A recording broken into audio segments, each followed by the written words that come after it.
இவ்வளவு யோகங்கள் மொத்தமாக பிரபஞ்சம் கிரக நிலைகளாக கடகராசிக்கு நன்றாக தூக்கி கொடுப்பதற்கு, எப்பேற்பட்ட சவாலாக இருந்தாலும் சாதிப்பதற்கு, இதற்கு முன்பு அடிவாங்கியே மரத்து போன கடகராசிக்காரர்கள் திரும்பவும் விறப்பாக எந்திரித்து சாதிப்பதற்கு உண்டான அமைப்பு அப்படின்னு சொன்னால் அது மிகையாகாது. பழைய குறைகளை நீங்களே எடுத்து பேச மாட்டீர்கள். எதற்கெல்லாம் நீங்களே சண்டை போட்டீர்களோ அதையெல்லாம் ரிமூவ் செய்துவிட்டு ஒரு ரொமான்டிக் சீனாக மாற்றி விடுவீர்கள். அப்போ கணவன் மனைவிக்குள் அந்யோன்ய பாவங்கள் என்பது மேலும் மேலும் அதிகரிக்கும். ஃப்ரெண்ட்ஷிப், அஃபேர், லீகல், இல்லீகல், இந்த மாதிரி லிவிங் டுகெதர், ரிலேஷன்ஷிப் போன்ற விஷயங்கள் எல்லாம் கொஞ்சம் கூடுதல் கவனம் எடுத்துக்கொண்டால் போரும்.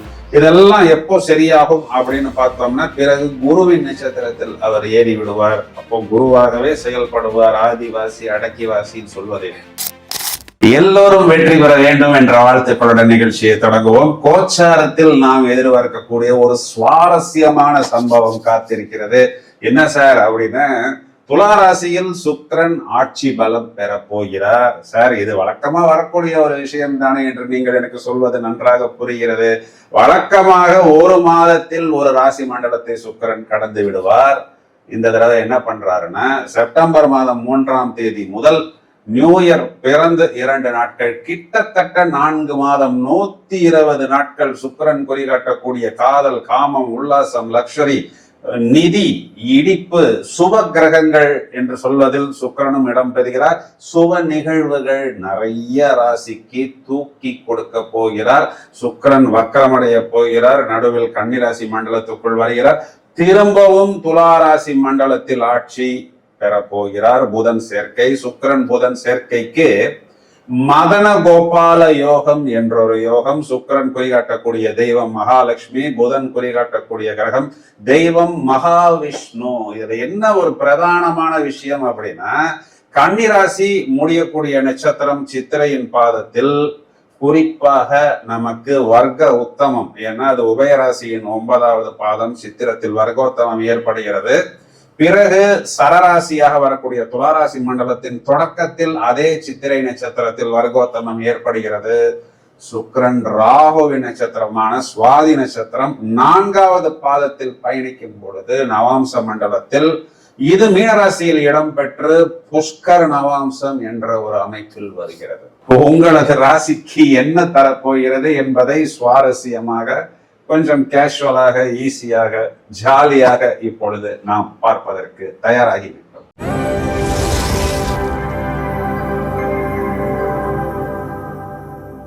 கடகராசிக்கு இந்த ஆட்சி சுக்கிரன் என்ன செய்ய போகிறார்? சுக்கிரன் 4ஆம் வீட்டில் ஆட்சி பெற்றால் அதற்கு பெயர் மாளவிகா யோகம்.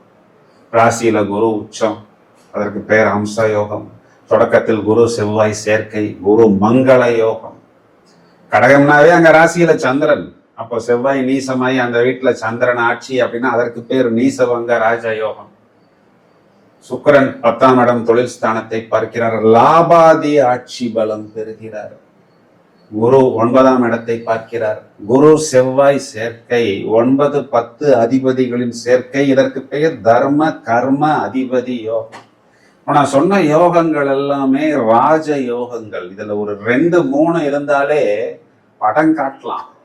இவ்வளவு யோகங்கள் மொத்தமாக பிரபஞ்சம் கிரக நிலைகளாக கடகராசிக்கு நன்றாக தூக்கி கொடுப்பதற்கு, எப்பேற்பட்ட சவாலாக இருந்தாலும் சாதிப்பதற்கு, இதற்கு முன்பு அடிவாங்கியே மரத்து போன கடகராசிக்காரர்கள் திரும்பவும் விறப்பாக எந்திரித்து சாதிப்பதற்கு உண்டான அமைப்பு அப்படின்னு சொன்னால் அது மிகையாகாது.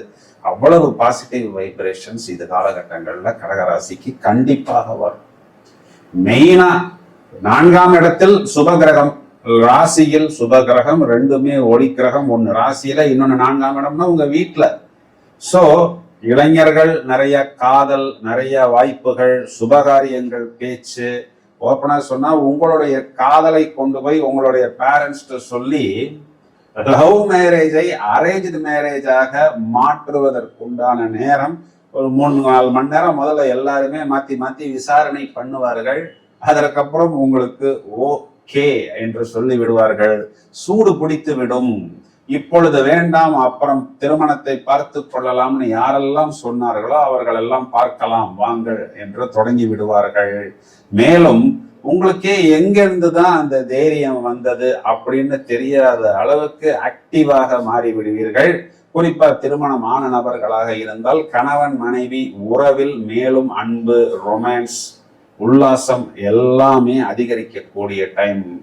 பழைய குறைகளை நீங்களே எடுத்து பேச மாட்டீர்கள். எதற்கெல்லாம் நீங்களே சண்டை போட்டீர்களோ அதையெல்லாம் ரிமூவ் செய்துவிட்டு ஒரு ரொமான்டிக் சீனாக மாற்றி விடுவீர்கள்.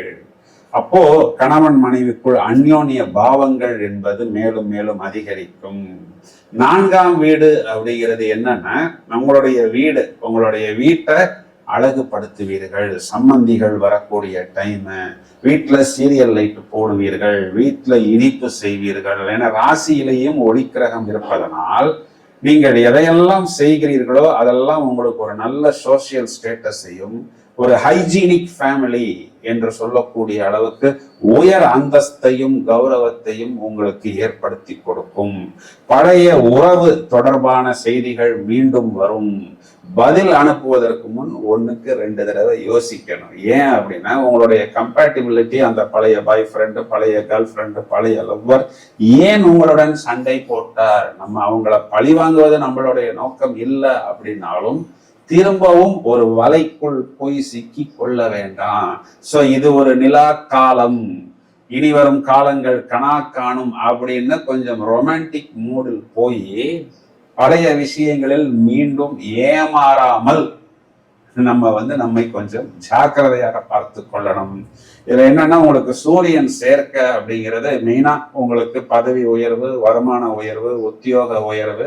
புதன் சேர்க்கை அப்படிங்கிறது உங்களுக்கு வெளியூர், வெளிநாட்டு பயணங்கள், பிரதர்ஸ் சிஸ்டர்ஸ் சம்பந்தப்பட்ட சின்ன சின்ன பிரச்சனைகள், சொத்துக்கள் சம்பந்தப்பட்ட விஷயங்கள் எல்லாம் கிளியர் ஆகுவது.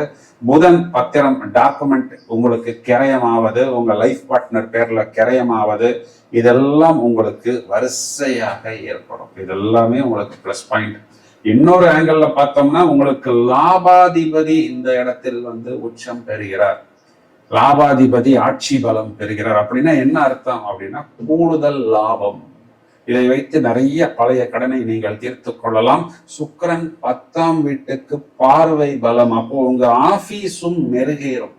அதாவது நிறைய ஸ்கில்டு லேபர், ஸ்கில்டு ஸ்டாஃப்ஸ் சேருவார்கள். உங்க ஆபீஸ்க்கு நீங்க பண்ணக்கூடிய டெக்கரேஷன்ஸாக இருக்கலாம், ஃபேஸ் லிஃப்டாக இருக்கலாம். நிறைய புதிய வாடிக்கையாளர்கள் உங்களை நோக்கி பயணிப்பதற்கு இது உங்களுக்கு ஒரு கோல்டன் பீரியட்.